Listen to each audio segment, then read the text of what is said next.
এখন আমরা আলোচনা করব একটা শেয়ার ওয়ালের কোথায় ল্যাপিং দেওয়া যাবে এবং কোথায় দেওয়া যাবে না সেটা নিয়ে।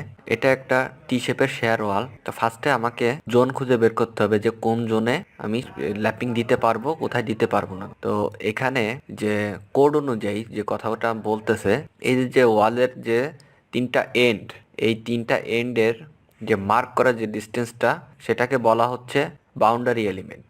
এই তিনটা বাউন্ডারি এলিমেন্ট আর হচ্ছে এই যে দুইটা শেয়ার ওয়ালের যে জয়েন্ট ইন্টারসেকশন, এই চারটা হচ্ছে মূলত জোন।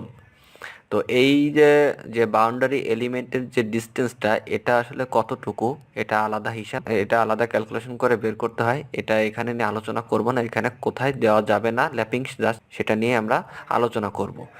তো এই যে ইন্টারসেকশন, এই ইন্টারসেকশন হচ্ছে এই যে ওয়ালের যে উইথ, এই ওয়ালটার, সেটা এই ওয়ালের যে শেষ প্রান্ত বাম পাশে, সেখান থেকে এক্স ডিস্টেন্স, যদি এটার উইথটা যদি এক্স হয়, আর এই ডান পাশের এই শেষ প্রান্ত থেকে এক্স ডিস্টেন্স, এতটুকু ডিস্টেন্স। আর হচ্ছে ভার্টিক্যালি এই ওয়ালের উইথ যদি ওয়াই হয়, তাহলে এখান থেকে ওয়াই ডিস্টেন্স।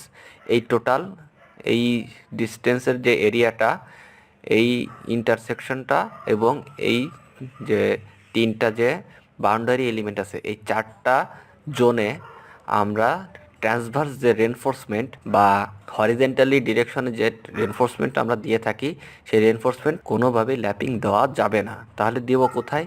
এই যে মিডিলে যে ফাঁকা স্থান আছে আমরা দেখতে পাচ্ছি, এইখানেই মূলত তার ল্যাপিংটা দেওয়া যাবে। এটা গেল ট্রান্সভার্স রেনফোর্সমেন্টের ক্ষেত্রে। তো লংডিচুরাল রেনফোর্সমেন্টের ক্ষেত্রে কি হবে? এই যে এখানে একটা শেয়ার ওয়াল দেখা যাচ্ছে, তো এই শেয়ার ওয়ালের নিচে একটা বড় শেয়ার ওয়াল, তো এটা বড় শেয়ার ওয়ালও হতে পারে বা বেসমেন্ট ওয়ালও হতে পারে, যার উপর থেকে শুরু হয়েছে আর একটা শেয়ার ওয়াল, যেটা এই নিচেরটার তুলনায় ছোট। এখন এই যে দুইটা ওয়াল, এই দুইটা ওয়ালের যে জাংশন, যে জয়েন্টটা, এটাকে বলা হচ্ছে ক্রিটিক্যাল সেকশন। এই ক্রিটিক্যাল সেকশনে যে জোনটা এখানে মার্ক করা আছে, এই জোনে ল্যাপিং দেওয়া যাবে না।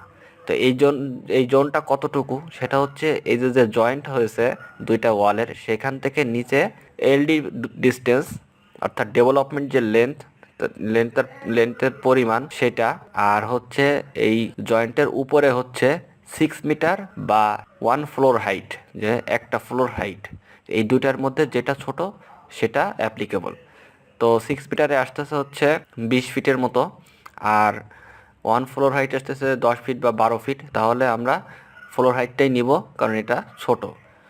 এই যে টোটাল ডিস্টেন্স যে জোন, এই জোনের ভিতর আমরা ল্যাপিং কোনোভাবেই দিতে পারবো না। তাহলে দিব কোথায়? সেটা হচ্ছে এই স্ল্যাবের উপরে। এই ক্রিটিক্যাল সেকশন পার হওয়ার পর এই স্ল্যাবের উপরে দিতে পারবো, আবার এই তার উপরে যে ফ্লোর স্ল্যাব আছে সেটার উপরে আমরা ল্যাপিং দিতে পারবো।